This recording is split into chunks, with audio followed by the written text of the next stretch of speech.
Well, Lee, I gotta be honest, this is one of the more unusual cameo requests I've ever gotten. Uh, so, a couple of things. First of all, I don't think there's any law against it, but I definitely have some recommendations for you. The first is that you check with the airline that um, the people who will be scattering your ashes are traveling on. A lot of times they'll have regulations about the best way to travel with an urn with cremated remains. They might have to carry it in their travel on luggage or something like that. Just be sure that the airline is aware that that's going to be something that's in their possession. The second thing is that regardless of what country they go to, they'll probably have to get a visa. And when they do get that visa, they should get some advice from the consulate about whether there's any particular law or regulation that they should be aware of.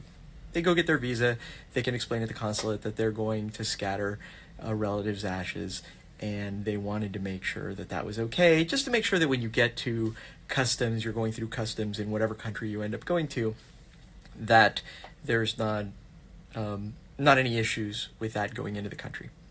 But then again, remember, I'm not a travel agent, I'm not a lawyer. All I'm really telling you is to just check with the airlines and the consulate of the country that they might be going to, just to make sure everything is cool.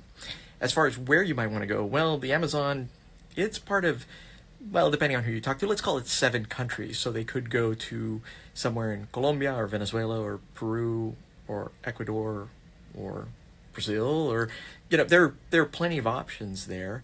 And so it really depends maybe on your interests. Is there a particular country in which you want to become part of the ecosystem as those ashes make their way through the carbon cycle?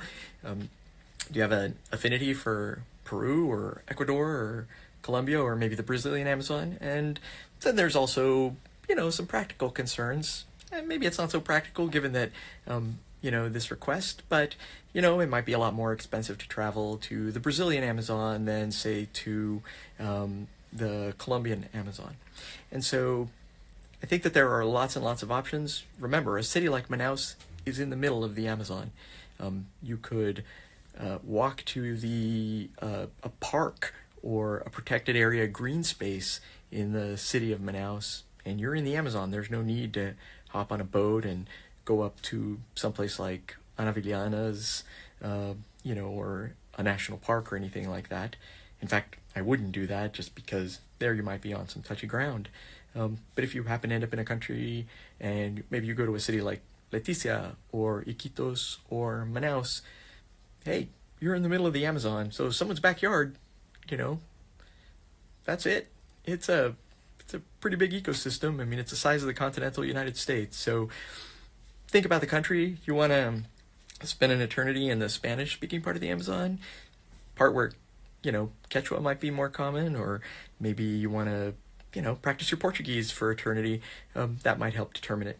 Either way, I think it's a great thing. It's an adventure that if you can't go on in this life, maybe you get to go on afterwards. I'm all for it.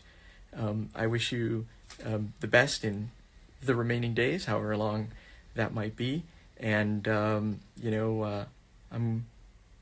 my heart is touched, I will say, that someone wants to become a permanent part of that ecosystem. And I wish you all the best.